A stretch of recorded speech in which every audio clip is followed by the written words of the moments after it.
And Roger, sir, can I have your next position after 170?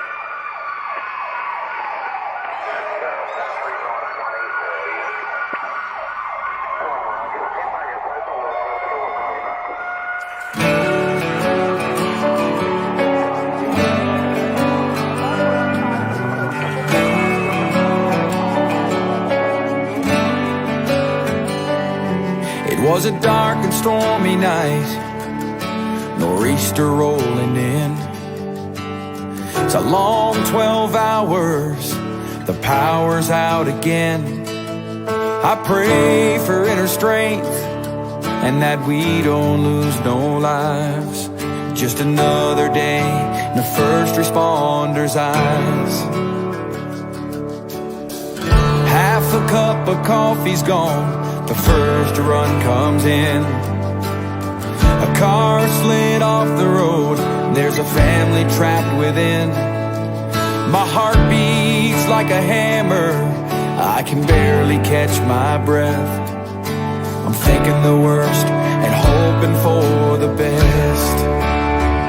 Yeah, we ain't superheroes, we're just ordinary people trying to make a difference, and the first on every scene.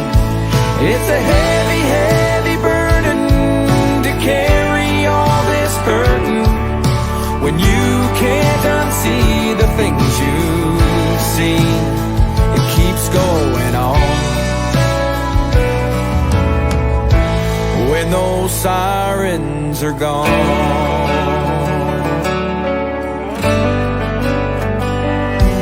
Now my shift is finally over, I gotta deal with what's mine and try to find a way to leave those tragedies behind.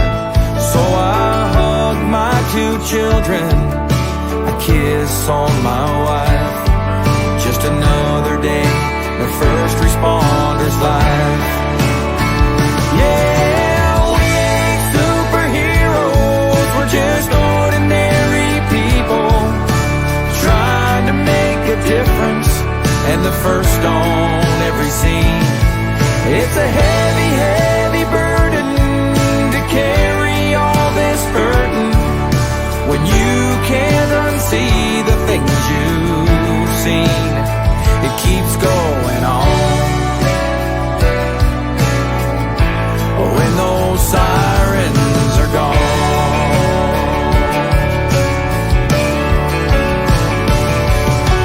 Flashing lights fill the air, broken bodies everywhere. Another bad dream is stealing my sleep.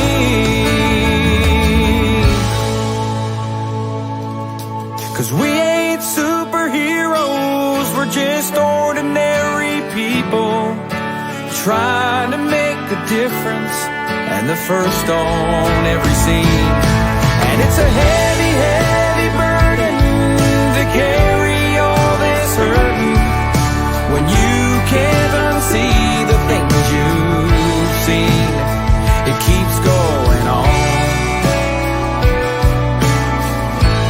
When those sirens are gone, it keeps going on. When those sirens are gone.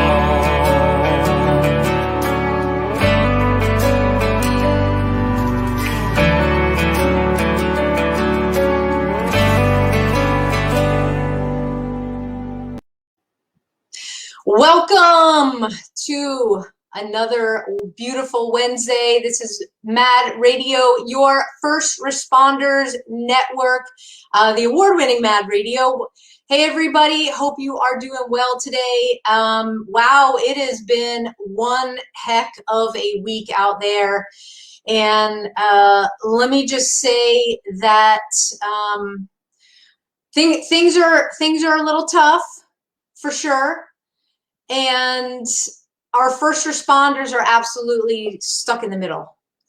They're stuck in the middle between mayors and city councils that continue to put them on the front lines without any regard for their safety. And they're put in the middle because we still have a pandemic going on.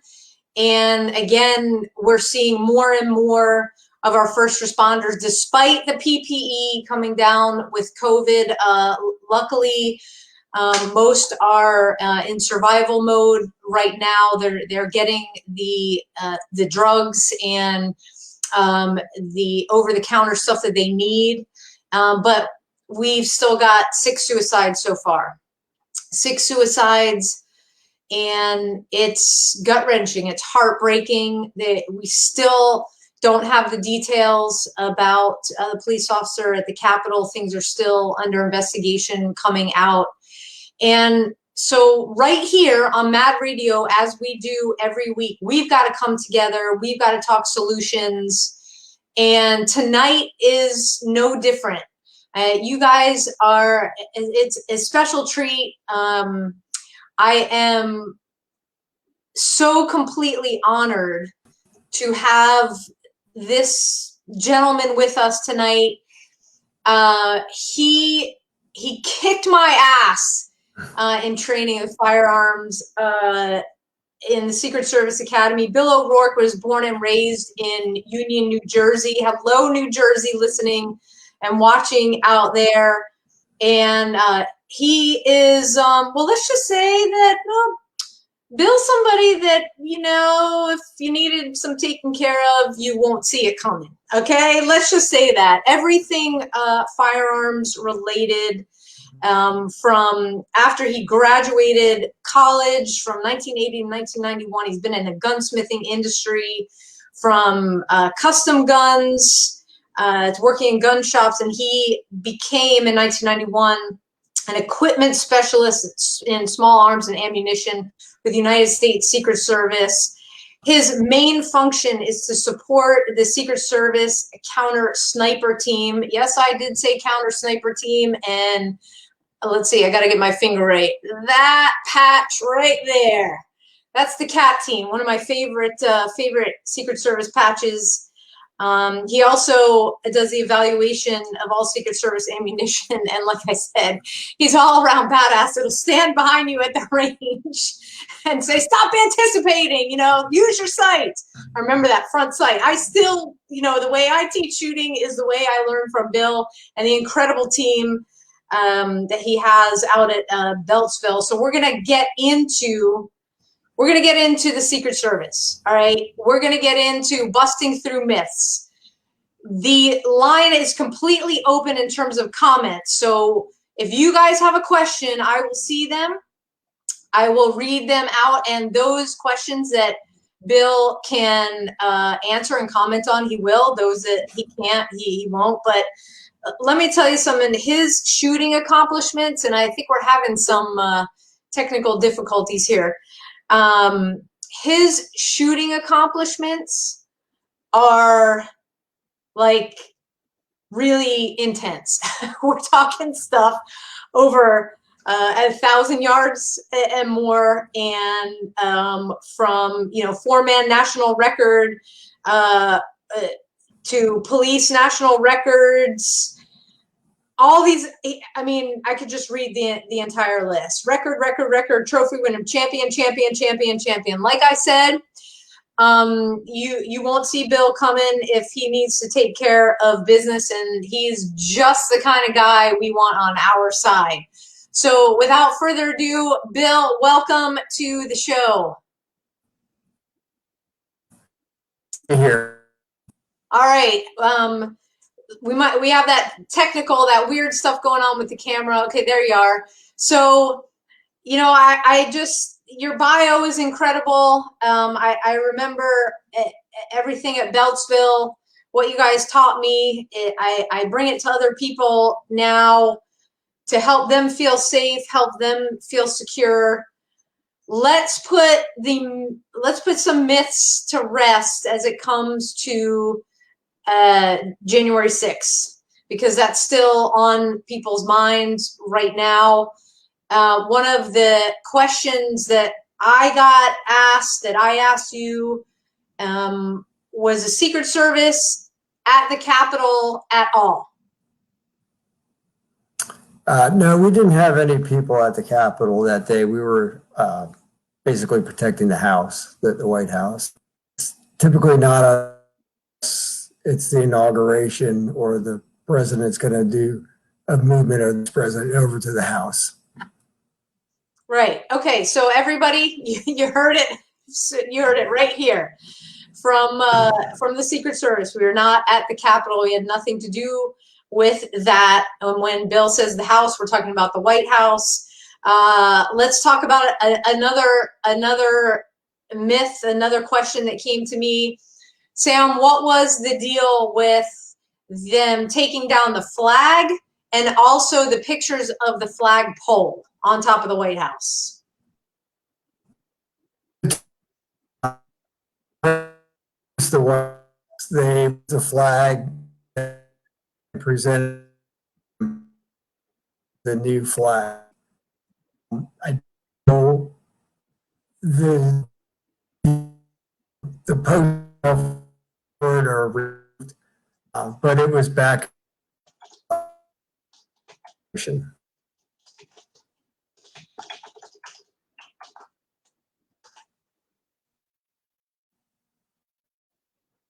All right, so we're just having a little bit of technical with it going in and out.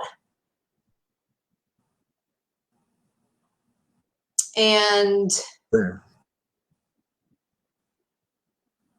okay, so I just put out for our folks asking if people are able to hear us. I'm just getting that camera going in and out. Again, I don't know if it's on my end or if this is internet. If again, guys, we're at the I'll call it we got to run on internet to get this stuff out to you. So if you guys are not able to hear, could you please post a comment, give me a thumbs up, thumbs down, because I want to get this information out to you. Again, what Bill said is, we take the flag down. There's nobody in the White House. Put the flag up when the House is when they're in res. Somebody's saying they can hear me, but they can't hear Bill. Can somebody else comment and let us know that you're able to hear us? All right, so let's continue on. So we got that myth. Is like there was nothing to the flag being taken down. Every eyes were on the White House. That is absolutely normal. The third thing that you and I spoke about, did now President Biden, prior to him being sworn in, did he hire private contractors? No, that was secret. As in fact, when Trump was first coming, private contractors, he was told to be an option for total control.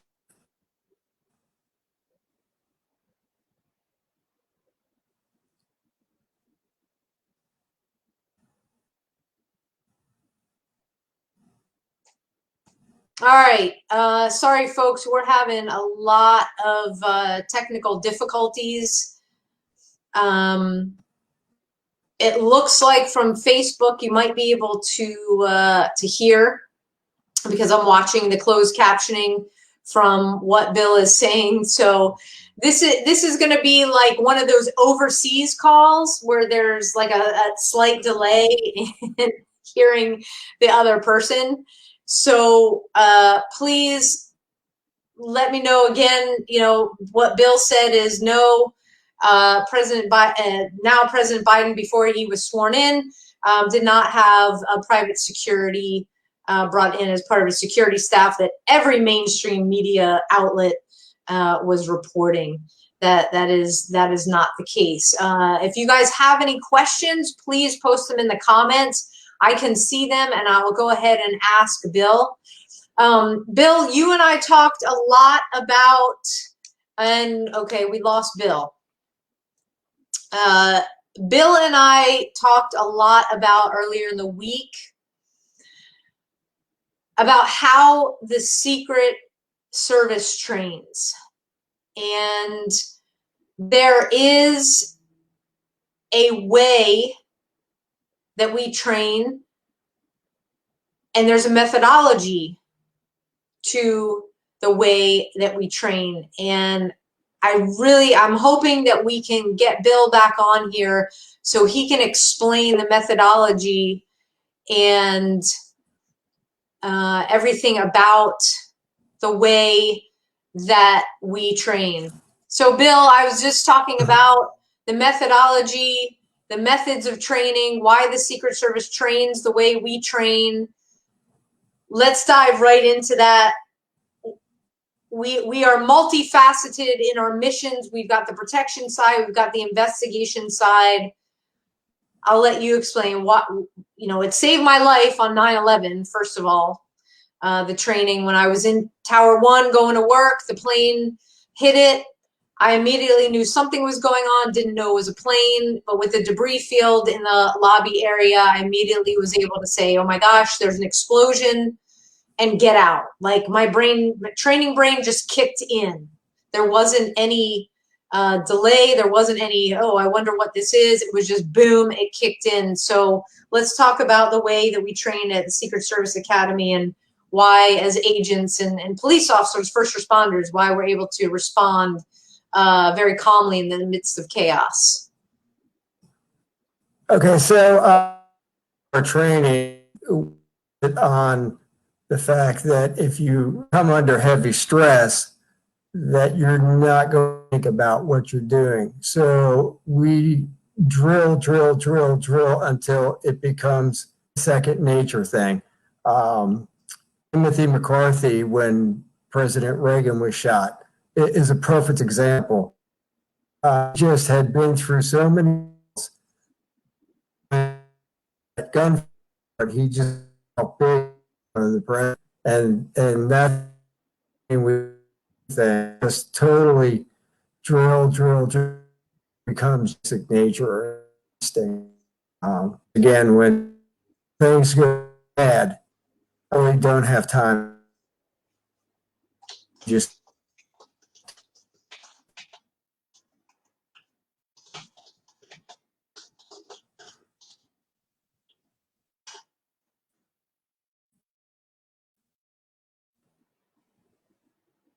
All right.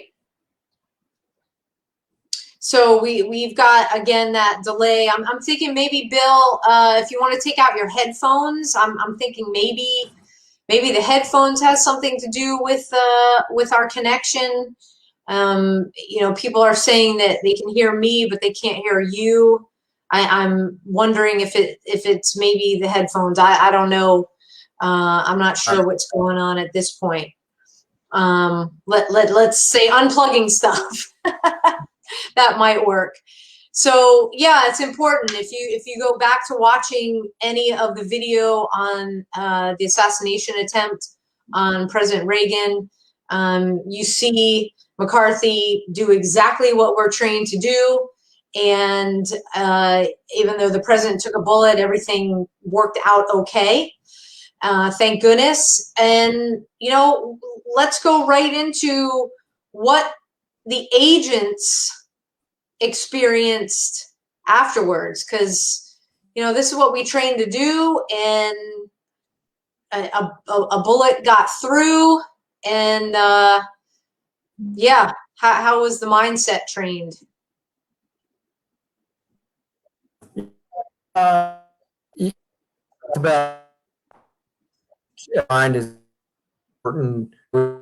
Psychologists on staff, work with people. And if there's kind of situations, but we can train the mind to be prepared, kind of thing.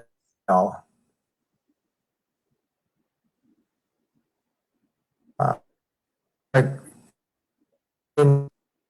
years, we've been more of that to combat PTSD.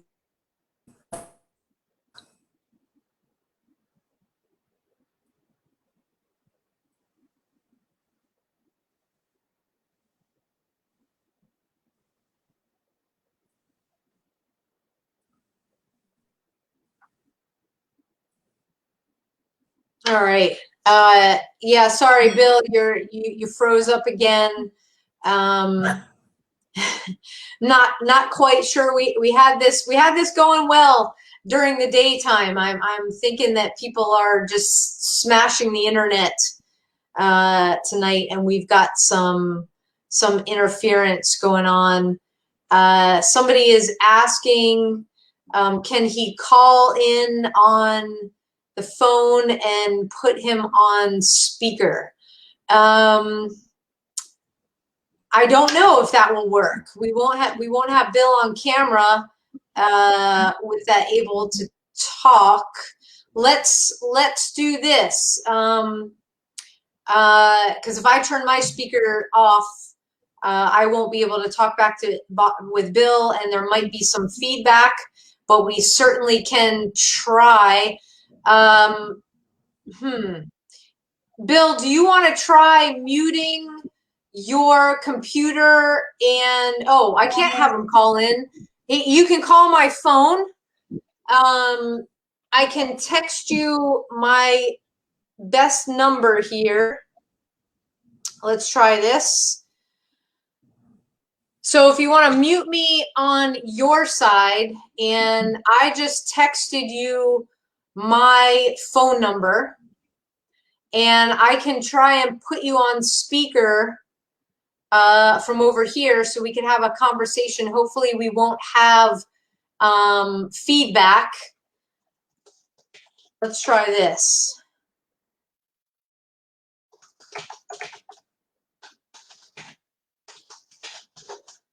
So, sorry everybody. We're trying to make sure that you can hear Bill, and let's get him on the line here. And then you'll be able to hear his responses while he stays on the camera with us, because what he has to say is like really, really important. Sam, is it the number you text me from? Because I didn't get a text through yet. I did. I just texted you the 301 number. Yeah, the one that, do you see it? Yeah. Okay. Let me. All right, I'm gonna mute your mic, and let's see if we can connect.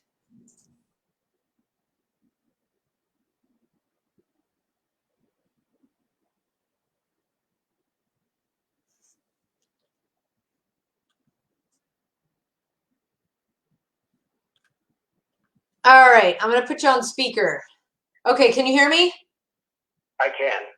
Okay, folks, I got Bill. We're gonna keep his camera up, but we gotta do the show. Please, in the comments, please let me know if you are able to hear Bill. So Bill, let's go back and talk about the training and the key to why we train the way that we do. It was drilled in my head. We practice like we play. Yeah, and that's correct. And once again, that's because when things go bad or when you have to react, we just want you to react, and we don't want the operator or person to have to think about what they're going to do. It should be an instinctive move, and that way they do it quickly. Absolutely, and we all know that when we're responding to whether it's a gunfight or a dangerous situation, the situation has occurred, so we're behind in time. So the more things that we can do to make up time, you in the firearms training, it was very clear the way we utilized our firearms and taking out the slack in the trigger, learning where that trigger reset was, so you catch up. That's correct. Right. So for those of you who are just coming on, appreciate your patience. We had some technical difficulties. I think we figured it out. We figured it out now. Everybody can hear. We are awesome, Bill. So we're just gonna keep going. If you have any questions, guys, now is your time. Post a question in the comments section, whether you are listening on YouTube or watching on YouTube or on our Facebook page. Submit your questions, because we are diving in deep with Secret Service, and we're understanding the training, firearms, and we're kind of, we talked about over the weekend, you know, there are some things that have been added to training at Beltsville, which I did not get to partake in the fun. I was already out there. But we have what's called, I should say, you guys have what's called the judgmental range, and then we still have an expansion of that tactical village that we did get to train in. You know, we up until and in this COVID thing, the rioting, the protests, with the unfortunate shootings. Hey, I'm not litigating these cases. I'm not saying what was legit, what was not, but police-involved shootings. We all know from watching the videos, from listening to stories, that there's way more that goes into what we're seeing, unless it's actual like live video and we finally get it. But with the judgmental range, why add that? Why is that important? So there's several aspects to the judgmental range. First off, it's utilized to train people to know when to and when not to use deadly force. And it also is used for officer safety. We do a lot of stuff with munitions and paintball, so that the officers themselves learn how to seek cover. And believe me, if they leave themselves exposed anywhere, they're going to get lit up.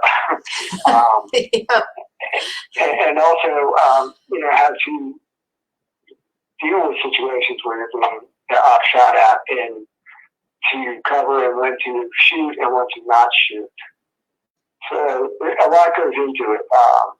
How to work as a team goes into it, because there's often 3 or 4 officers at a time in an area. And then, you know, the specialized teams, obviously, they work a lot more together as well. Mm-hmm. Yeah, and when to shoot, when not to shoot. But you said it. You know, if you're in the wrong place, and often you all made it appear that no place was the right place, because we came back with lots of bruises from the ammunition and the paintball. And you know, the ammunition, folks, if you've never heard that term before, basically it's coming out of the weapon at the same rate at pretty much as what it would be coming out of your duty weapon or whatever the instructors are using. So it is hitting you. You don't forget. And yeah, cover was good, because yeah, it hurts. It hurts. I'll share a personal story with the folks listening. Is that here's how you guys prepared us like so well. And there was a bunch of us that went from Beltsville up to the New York field office. And if you're detailed outside of Washington, D.C., you are assigned to a criminal investigation squad. Well, in a criminal investigation squad for the Secret Service, we do our own warrants, folks. We do not rely on NYPD or the local PD to assist us with that. We go to the judge. We you know, swear out our own warrants. And so when we serve them, you know, that's what Bill is talking about. This team aspect is we put together a team, and it's go time. And there's, you know, we make our plan based upon what the target looks like, what house, apartment, etc. There's a lot that goes into serving a warrant. And so when we had that training, we split up into teams, and this is at Beltsville, and there's a house, and I will never forget, we talked about the fatal funnel. We go in through the front door, and then all of a sudden y'all appear on this landing, and like Bill said, just lit us up. Okay, so fast forward to the first time when we had to serve a warrant. Okay, I didn't sleep the night before. I'm like throwing up, because what you have in the back of your mind was, oh my gosh, in training we got severely mortally wounded, or if it was real life we would have been taken out. And we need to not let that happen in real life. We all need to go home. So I would imagine it wasn't just me. It's taking a pause. It's understanding, hey, the training prepared us for this. It wasn't that the instructors were just trying to hammer us and shoot us with the ammunitions and the paintballs all the time. It was for us to learn not to be in those situations. Recognize, hey, this is not where I want to stand. Oh, I want to go along this wall. Oh, if I go here, he shot at me and he missed me. That was our first warrant. We hit the door, boom, we go in, we get the guy. Of course, there's guns and drugs and everything that we did in New York City, but everybody came out okay. And it's a credit to Bill, you and your training staff, of the stress and the trauma that you left us with. And I say trauma with a smile, because it's exactly what the first responders need. There is no half-assing training, because if you do it and your mind's not prepared and your body's not prepared, that's when people get hurt. That's correct. And that's what it's all about, is preparation. And with the proper training, the proper preparation, we've done all we can to diminish the threat that there is. I mean, obviously, you're never going to remove it. There's always going to be that threat, but our training allows us to minimize that as much as possible, to get in, get the job done, and get out without getting injured. And injury, a lot of people know that we wear body armor. It looks a lot different from the specialized team, like the CAT team and the different emergency response team that's much more beefed up, that they, some of them wear on the outside of their uniforms, versus the agents where we have it on the inside. Talk a little bit about, the body armor. Yeah, so basically when it comes to body armor, there's two different kinds. There's soft armor that typically most police officers wear. It's much more comfortable. It's something that you can wear on an 8 or 12-hour shift, getting in and out of vehicles, be able to move pretty easy with it. It's not very heavy. It breathes well. The tactical teams wear a heavier, it's actually ceramic plates that they use on the inside. They protect to higher levels of firearms than the soft armor does. But they both have their place. It just depends on what kind of situation you're going into, what we would suggest you would wear. Absolutely. And Bill commented, the more you sweat in training, the less you bleed in combat. Amen. Yes. Yes. All right. So let's go into, because we opened the door to job roles and functions. So the Secret Service is made up. We have a uniform division and we have an agent division. And the agents do not wear uniforms. It's the guys and the gals. They often have the dark suits, the sunglasses. Sometimes you see their their weaponry if they're, you know, on a motorcade and stuff like that. Sometimes you don't. Let's talk a little bit about that, because everybody's now, oh, we just lost Bill on camera. We lost you, Bill, on camera, but I still have you on the phone. So let's talk about the Secret Service as a whole, because everyone now is looking at the movement of a motorcade. So we have the presidential limo, we have you know, the black Suburbans, we have the lead vehicles. Let's talk about that and the roles of who these Secret Service folks are. So let's start at the White House. Okay, so at the White House, the majority of the people that you're going to see are going to be uniform division officers. So the uniform division, basically they work in the D.C. area or out of the D.C. area. You're stationed there for your entire career. So the uniform division has, you'll see them on the White House grounds. They also have some specialized teams. So we have K-9 units. Those will be uniform division people. We also have the emergency response team at the White House, and those are uniform division people.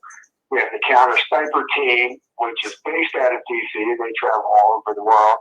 Those are uniform division people. And then, of course, uniform division people will also travel quite a bit doing like magnetometers when protectees go to big events or outside of the area itself. And then we also have agents who are at the White House. We always have agents on staff. And they have different roles and functions depending upon what the president is going to do, where he's going to go. For instance, if the president is a very active president, like when Bill Clinton was in office, for instance, he would often go jogging. So they would have a team of agents that would have to go out and go jogging with him. So it just depends on what's going on that day, what they do. The agents, on the other hand, they do protective details. So we have field officers in every state in the United States, plus quite a few areas around the world.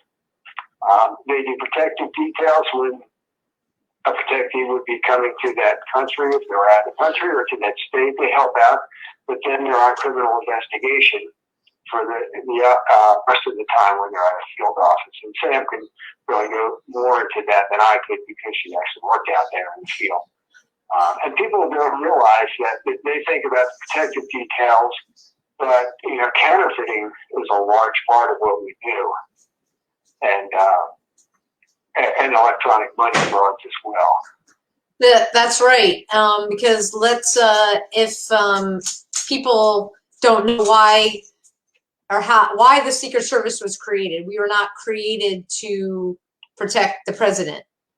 We were created to combat the counterfeit money coming through out of the Confederacy in 1865. I think I have my history right. Is that correct? That's correct. Yeah. All right. That is correct. 1865. All right.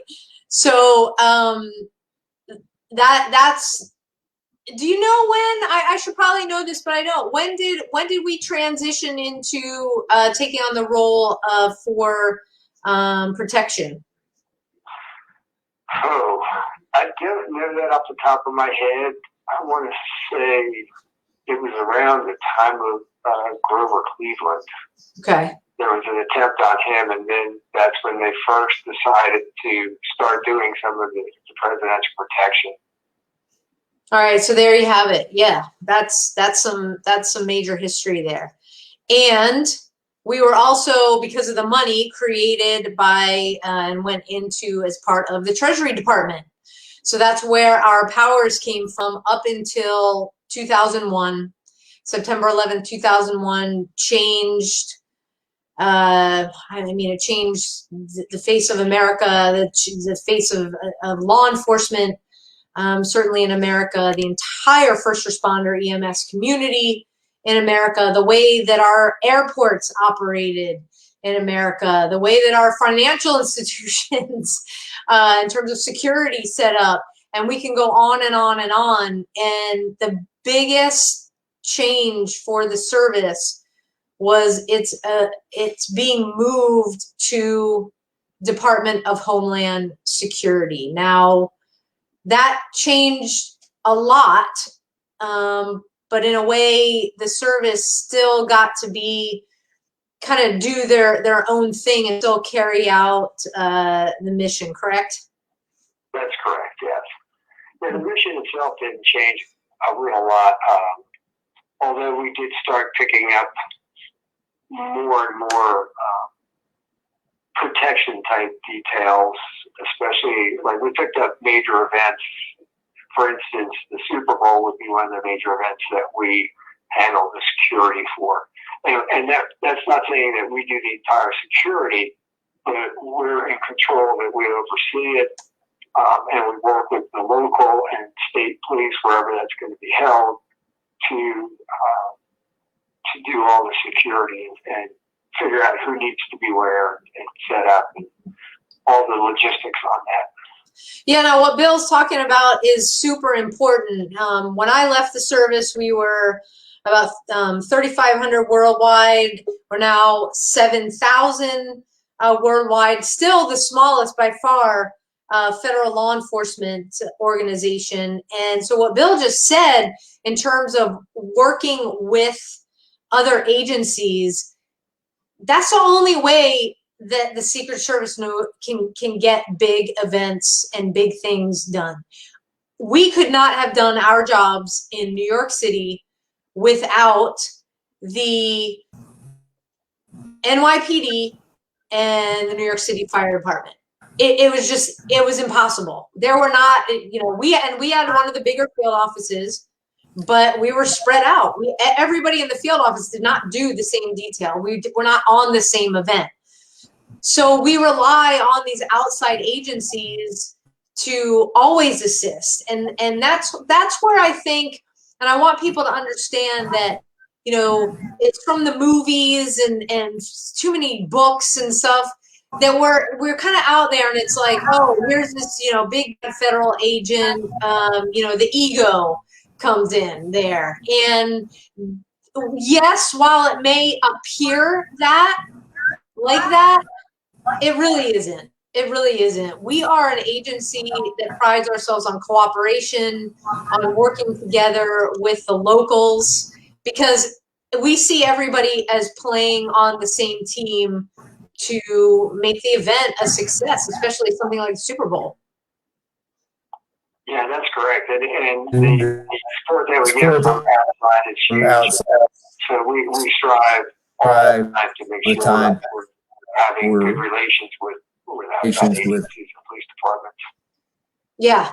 I know that the last big event that I worked was the 2002 Olympic Winter Games in Salt Lake, and talk about monumental security, working at least where I was detailed for the entire month, hand in hand with our United States military, which up until that time, that was really the big time that we had ever worked with the military. We never really partnered with them the way we had to at the Olympic Games to pull off what we did. I mean, we had to stack that thick of all the lookouts, and these guys were at the checkpoints. Yeah, and the other thing that there's a lot of opportunities in the Secret Service also for civilians. We have a very large technical security division.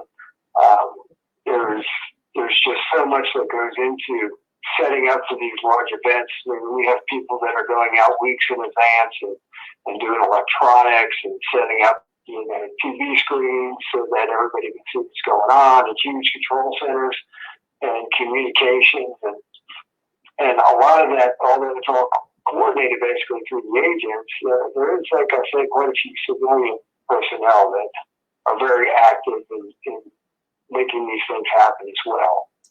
Yeah, TSD, man, they had the fun gadgets. I'll tell you what. we got to spend an afternoon when we were first arrived in New York field office. You know, we were the green ones. We got to go downstairs to the basement and go through all the toys, and it's like, wow, these guys kind of like have a really cool job. I mean, I know we're agents and stuff, and we got big guns, and you know, but when it came down to investigations and you needed stuff and protection side, whew, they were there, and it was amazing. Yeah, and a lot of work goes into all of that. And behind the scenes things is huge, and that's what people really don't see. They see the kind of the glamour side and not all the behind the scenes work that goes into making all these things work. Right. They get to see the event take place. They get to see all of us in position, and then the certain ones of us they never see, but those people always see what's going on. That I'll just explain it that way. And you know, from the minute you get the schedule from the detail to after the event is over, everything in between, it is a non-stop race to get things in place, because we're talking about, you know, people's lives at risk, and we evaluate the risk based upon the protectee. In New York, we had a great wide variety from the President of the United States to the foreign dignitaries. Some of them more controversial than not. Some of them weren't even known, and just by the sheer fact of us having a detail with them, it brought more attention to them, if you will, rather than letting them kind of just walk around and nobody would know who they were. But yeah. And kind of on a side note to what you were just talking about, another function of the uniform division is we do all the outside security for all the foreign missions in DC. Right. And so those are the foreign missions. Those are where people would see our cruisers that have the badge on it that say United States Secret Service, correct? That's correct, yes. Okay. So now everybody's going to be looking. If you're watching this, you're in DC, you know, you're going to be looking at for all these vehicles. Oh, I know what that means now. And it's kind of cool. I mean, the one thing that I always liked is I had the opportunity to work President Bush's ranch here in Texas, in Crawford, and the security and everything that went into that. Yeah, everybody wanted to know, and it's like, well, there was a lot. That's about all I can say. There's a lot, and you're not getting in. And yes, there were cows and wildlife and lots of different noises. And in my book, there's a really funny story that happened there with one night we had to contend with a bobcat that we think it was a bobcat that kept tripping security and driving us all crazy. But if people actually knew what went on behind the scenes, and we can't really talk too much about the details, but this is, again, why we train and why we have the mindset that we do. It's not a mindset that's kind of in your face, talked down to, you know, the big egos that, yeah, somebody said big spiders. Yes, big spiders at the ranch. You know, it's not, that's not us. Sometimes we're portrayed that way because somebody might have had, you know, not such a great conversation, you know, with a member of the public or the press or whatever. And we're not even going to get into the press because, yeah, we're not going to go there. But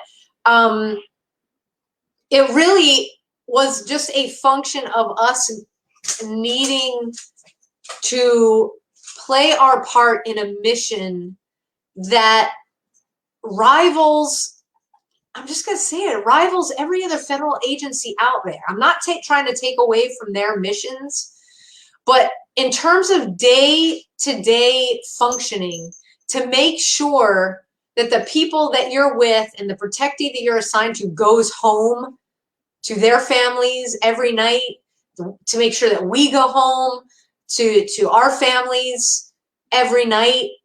It's an enormous responsibility.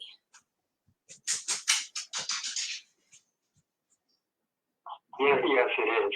And I got to give everybody, I think, pretty much that I work with is 100% committed to that entire mission. Absolutely. And so when we turn on the television and we see our first responders, our police officers being spit on, being had water bottles thrown at them,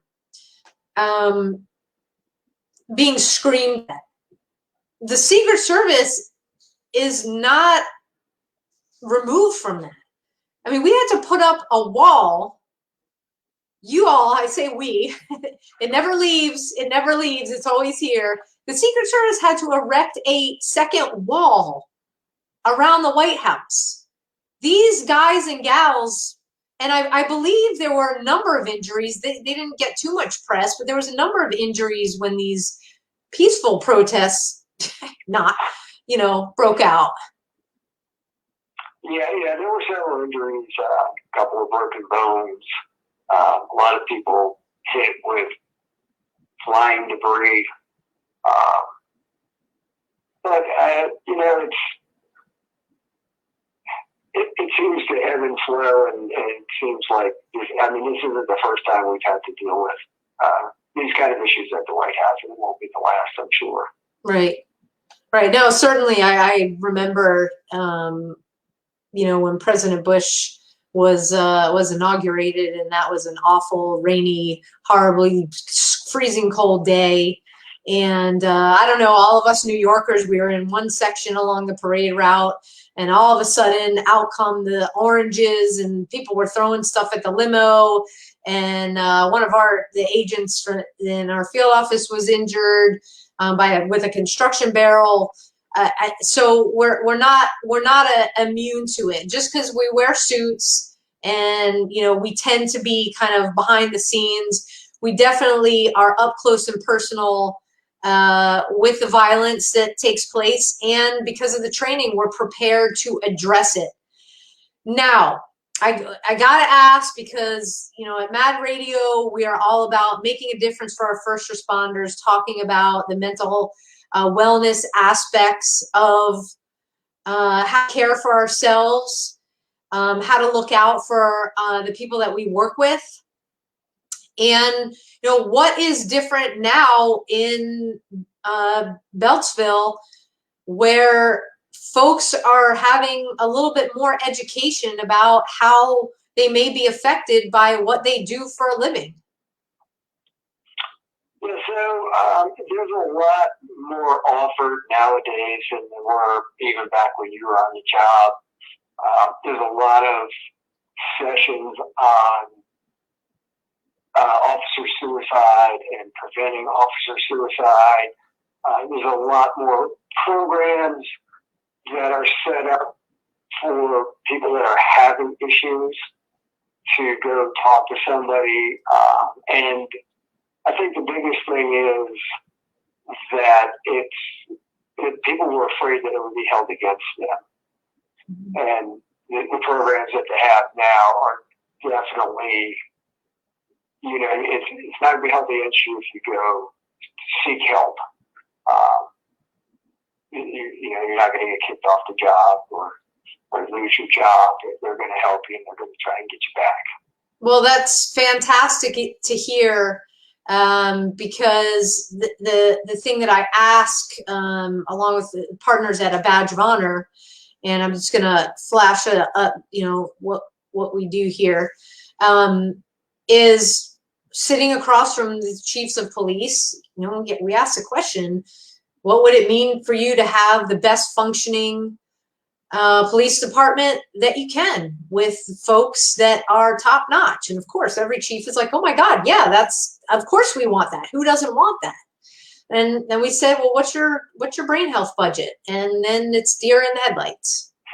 And we continue to have at the local levels, incidents that occur where, you know, it's kind of, that's where the stigma comes from. It paints the police officers in a light that, wow, if I ask for help, that there are going to be ramifications, that I may be fired.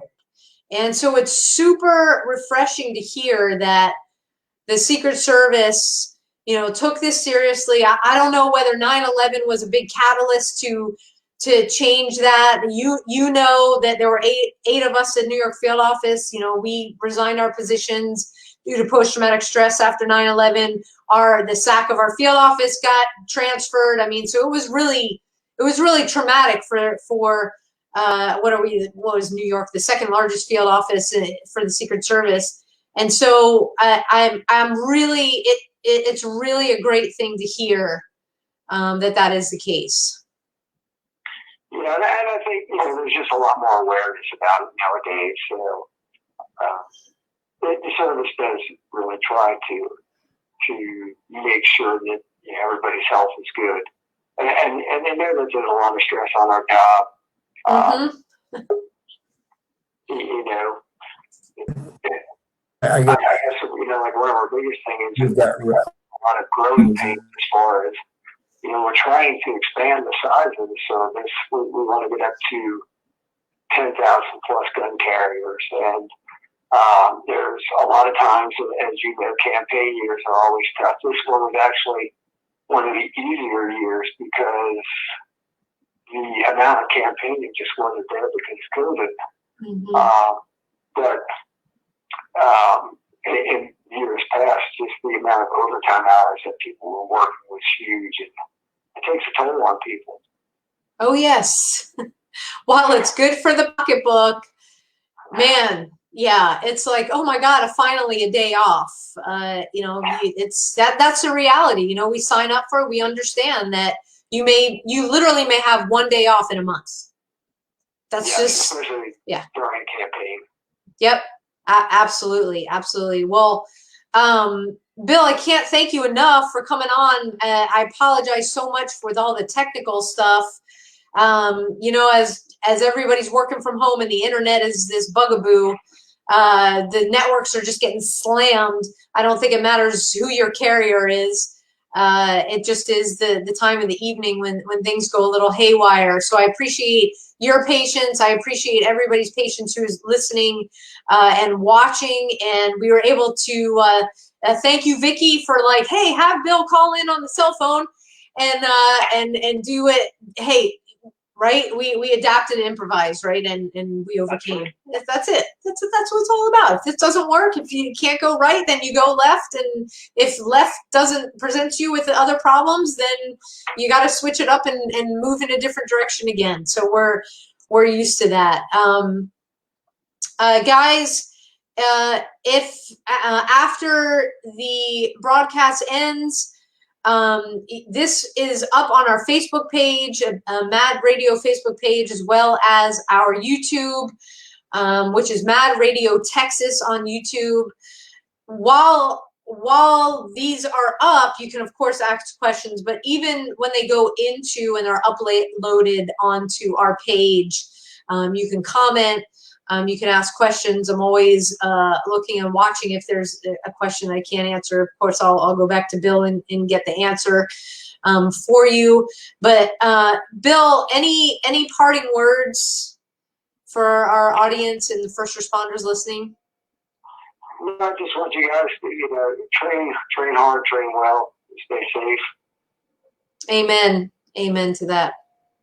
For sure. Well, you keep training hard, Bill, and you keep being safe and doing the amazing things that you do, because, folks, I'll tell you, if we don't have instructors, we have masters of their craft who are teaching us at Beltsville so that we can perform the best that we're able to out, not only for our assignments and what we're tasked to do, but also for the community, because we do come into contact and have to work with community. We work with other agencies. And so a huge thank you to me. You're blessing every class that comes through Beltsville right now and beyond, and just keep up the phenomenal work. Keep building the very cool guns and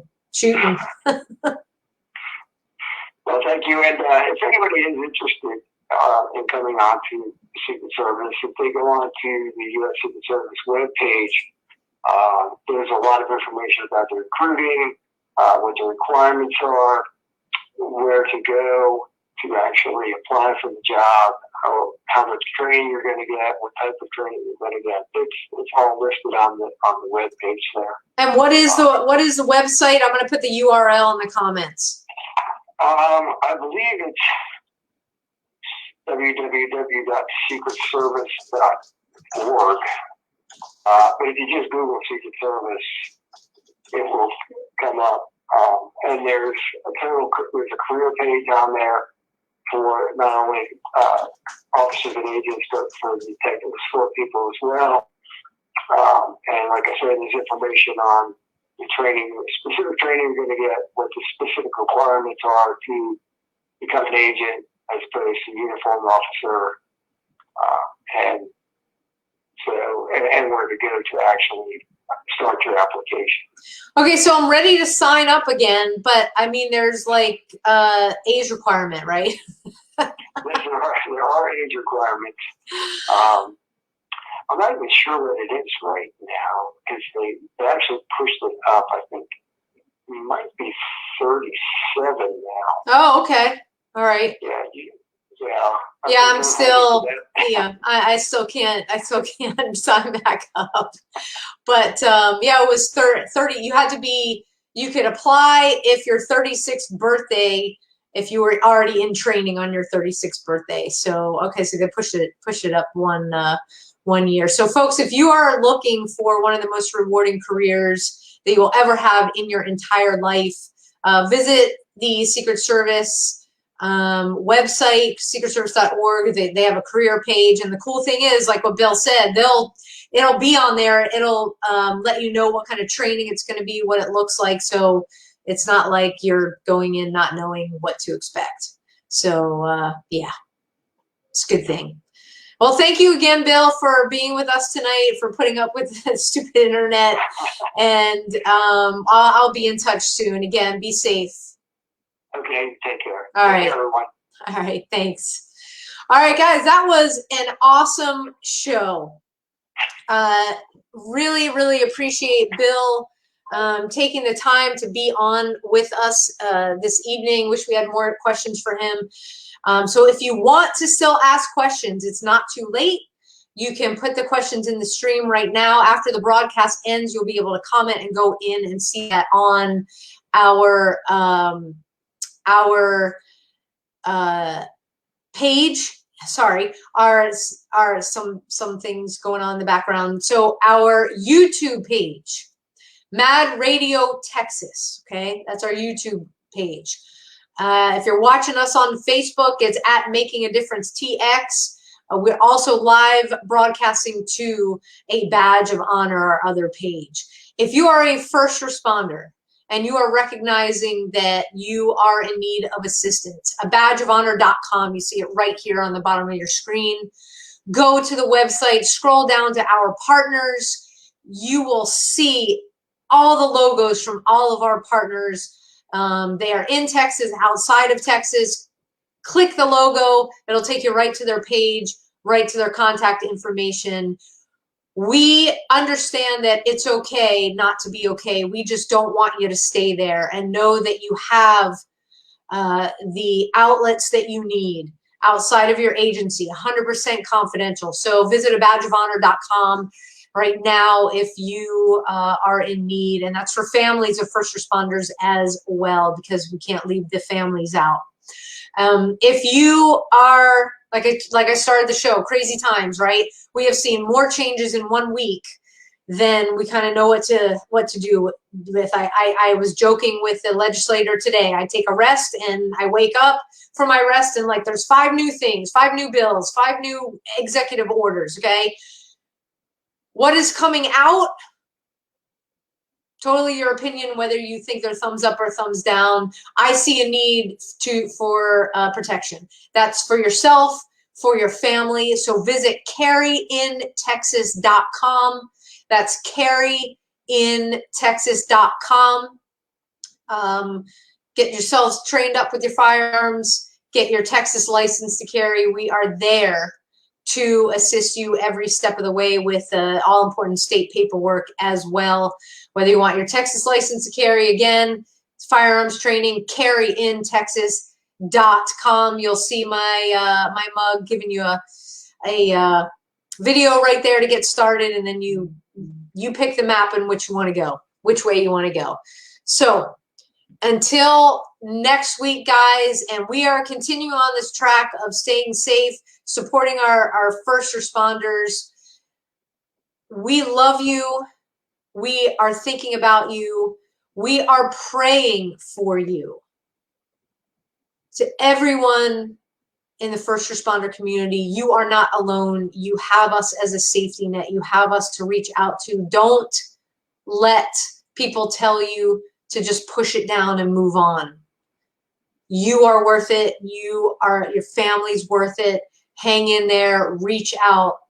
We're here. And until next week, please, again, we are really pushing the creation and the making of PTSD 911. It is a film that is trying to raise money. And we're going to leave you, as we always do each week, with the PTSD 911 trailer. If you can help us out there, abadgeofhonor.com, click on Mad Radio. You'll see a donate button. And we're going to be pushing that into our workshops, but also to help get this film made. So again, thank you for listening. And until next week, this is Sam from John and Sam Mad Radio signing off. God bless everybody. After working for 20 plus years as a police officer, not having backup is kind of scary. While I was trying to heal from the traumas that had put me in the position that I was in, I suddenly lost all the support of all the guys I worked with.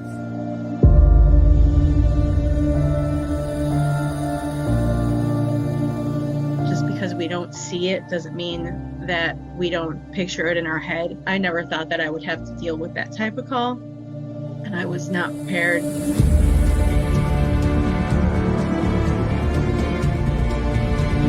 I remember the moment I was like, okay, I was up all night. It was just trauma after trauma after trauma. You know, the novelty of the job wore off really quick.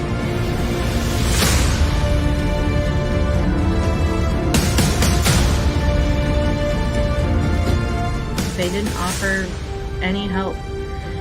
They said I needed to see a psychiatrist, that there was probably nothing wrong with me, that I was just being a baby about it. I couldn't think of how to get help without ruining my job.